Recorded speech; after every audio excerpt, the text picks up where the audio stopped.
destruição, curto-circuito na paz. Bela do Tatuapé? Eles chegavam do leste.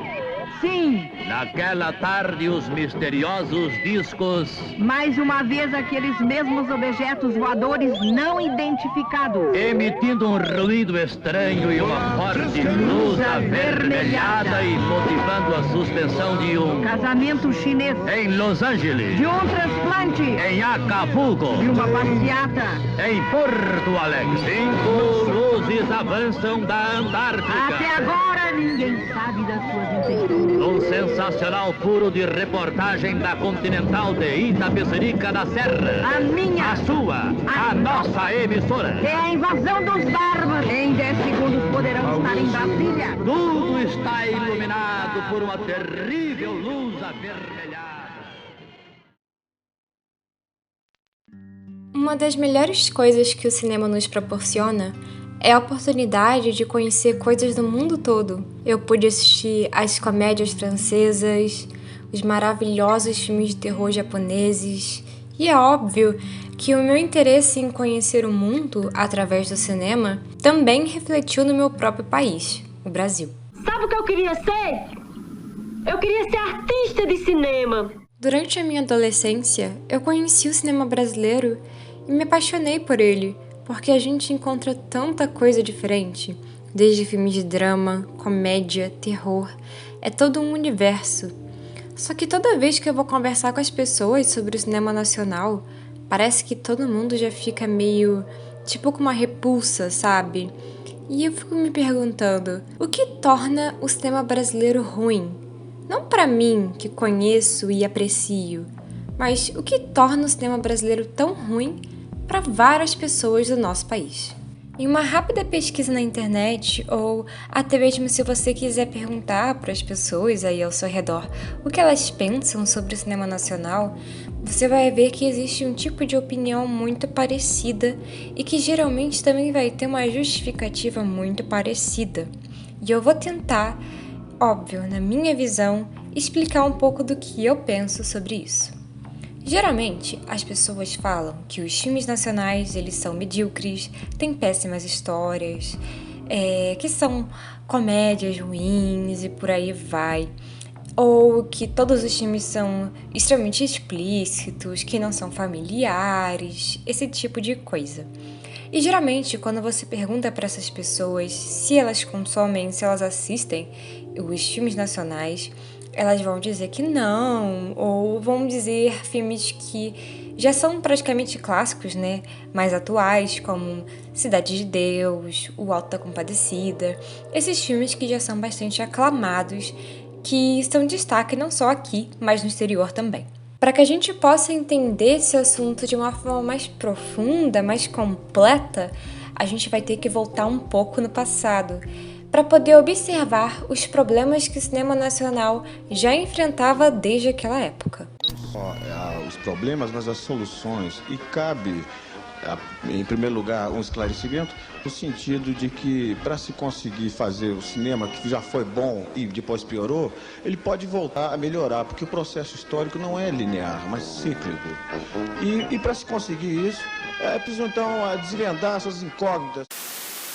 Dediquei 20 anos da minha vida ao cinema brasileiro, sou um dos principais artífices da Embrafilme, realizei alguns filmes brasileiros de repercussão internacional e me encontro no Brasil marginalizado e sem ver nenhuma perspectiva de saída para o cinema. Os problemas que o cinema brasileiro enfrentava no passado são muito parecidos com os problemas que a gente tem hoje em dia. O Brasil é lotado de talentos, de bons atores, bons diretores, só que as pessoas dificilmente conseguem ter oportunidade. Você só vai encontrar oportunidade aqui no audiovisual se você fizer parte de algum monopólio. Se vocês forem agora mesmo ver filmes que estão em cartaz no cinema, vocês vão notar que geralmente todos os filmes brasileiros, eles têm a mesma distribuidora, foram produzidos pelas mesmas pessoas, até o elenco geralmente são sempre os mesmos, sabe? Não muda muito. Então, tipo assim, o que acontece? Será que esses filmes realmente representam alguma coisa do brasileiro? Ou eles só são um fruto, assim, processado de um monopólio. É parecido com o que acontece com a Disney, por exemplo, e outras grandes empresas, né, americanas que vêm pra cá. Existem vários filmes estrangeiros que são muito bons, que não passam nos cinemas daqui. A gente recebe só aqueles, né, dessas empresas gigantescas. E isso acontece com o cinema nacional também, tá? É fácil de perceber isso, é só você literalmente olhar os filmes que estão em cartaz aí na sua cidade. Eu cresci no interior do Rio de Janeiro, em lugares que até mesmo são considerados como lugares de risco atualmente. Eu ainda moro numa cidade pequena e que também tem muitos problemas. Aqui não existe cinema de rua, nem cinema arte. Então, para eu conhecer o que eu conheço de cinema, eu tenho que improvisar da minha forma. Vocês sabem mais ou menos do que eu tô falando. O cinema, aqui no Brasil, ele parece ser acessível, mas a verdade é que ele não é. Tem algumas pessoas que vivem em cidades aqui no Brasil que nem sequer têm acesso aos cinemas. Então, assim, eu acho que o maior problema, não só de cinema, mas culturalmente mesmo, aqui do Brasil, é que as coisas existem, só que elas não chegam nas pessoas, sabe? Eu sou uma pessoa que cresceu numa família pobre, eu não fiz faculdade, nem sei se eu vou fazer faculdade um dia. Eu estudei em escola pública a minha vida toda, escola que nem biblioteca tinha. Então, eu realmente tive que me esforçar muito para ter o conhecimento que eu tenho atualmente. Sobretudo aí que eu posto aqui no canal, sabe? Eu faço tudo sozinha, pesquiso tudo sozinha.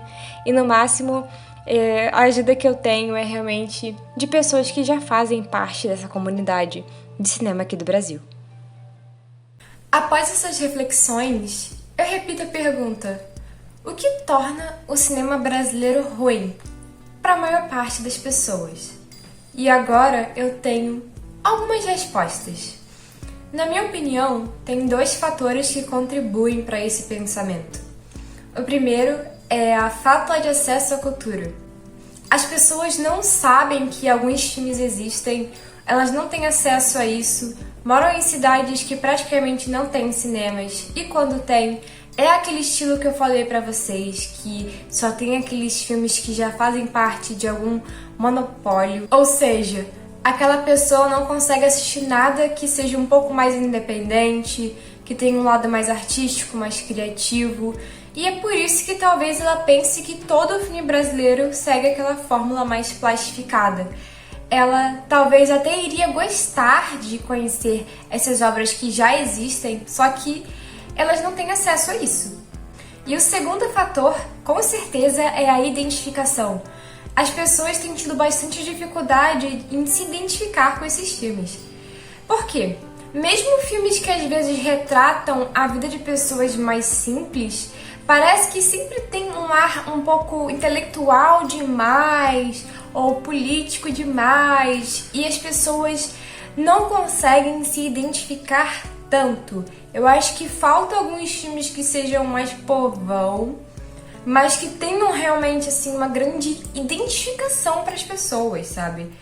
Porque o filme assim não precisa seguir uma forma extremamente intelectual, nem extremamente plastificada. Por exemplo, recentemente eu assisti um filme que eu acho que é de 73, que é o Vai Trabalhar Vagabundo. É um filme dos anos 70, uma realidade muito distante, né, da minha, já que a gente tá em 2024. Só que, cara, tem tanta coisa ali que você, sabe, se identifica. Assim, é tudo muito natural e engraçado de verdade. E aí eu fiquei pensando, poxa, esse tipo de filme, eu acho que se fosse mais popular, se fizessem mais filmes assim atualmente, mais pessoas de repente iriam apreciar o cinema brasileiro. Porque tem essa coisa de se identificar, né? De realmente ver ali alguns lugares que você consegue relacionar com os lugares que você mora, com as pessoas que você convive. Então, esse tipo de coisa também contribui bastante nesse sentido. Se as pessoas elas não têm interesse em filmes que já são mais simples, dificilmente elas vão ter interesse por cinema arte aqui do Brasil.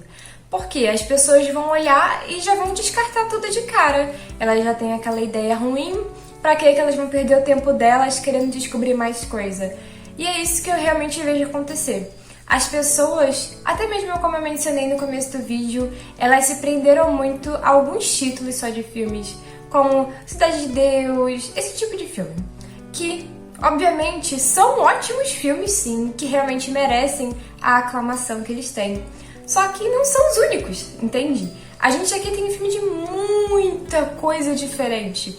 Algumas pessoas às vezes pensam que só existem filmes aqui que são sobre crimes, ou ambientados mais aqui no Rio, enfim, né? Só que se vocês pararem para pesquisar, vocês vão encontrar muita coisa interessante que vocês não sabem que existe. Tem filme que é ambientado no Rio, mas são histórias totalmente diferentes. Tem filmes que são ambientados em São Paulo, alguns no Rio Grande do Sul, Minas Gerais, tem muita coisa. Atualmente a gente já tem até alguns filmes de terror que são desse estilo mais artístico, sabe? Que tá sendo muito popular no exterior, né? E a gente também tem alguns títulos assim aqui no Brasil também.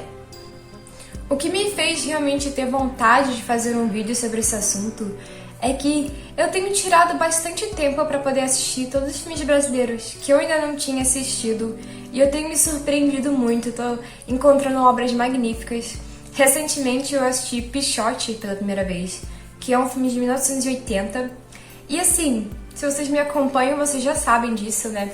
Mas eu sou muito fã de cinema um pouco mais extremo, de filmes realmente mais trágicos. E esse filme, ele bate de frente com muita coisa que a gente vê no exterior.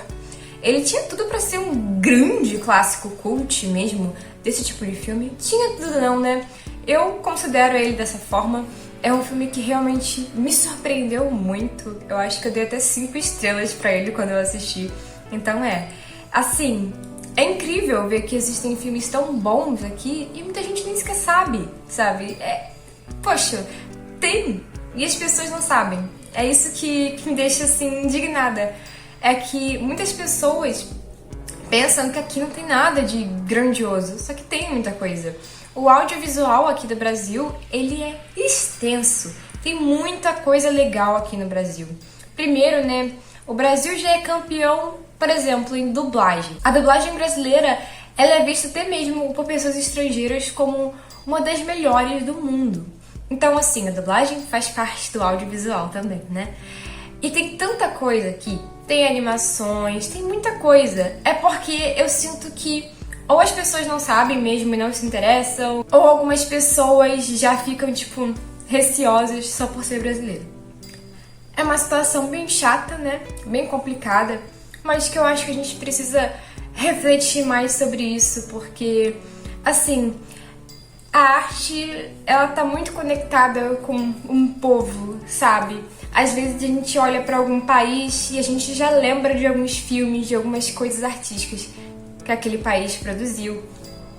E então, é isso. A gente tinha que se conectar mais com as coisas que... Tô rouca.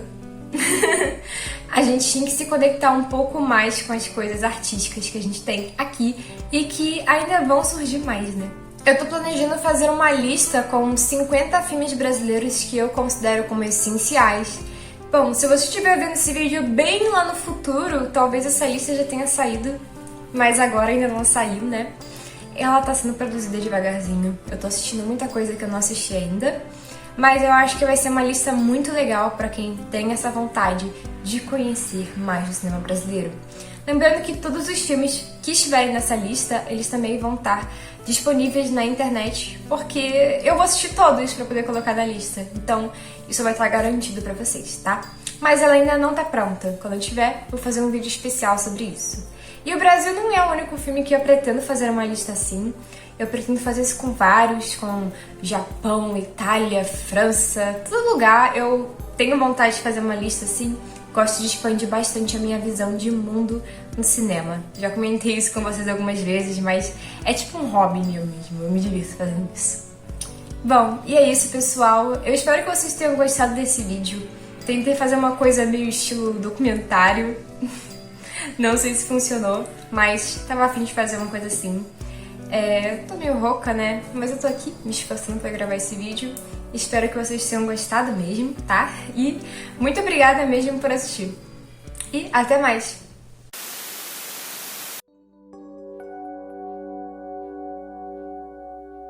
Thank you.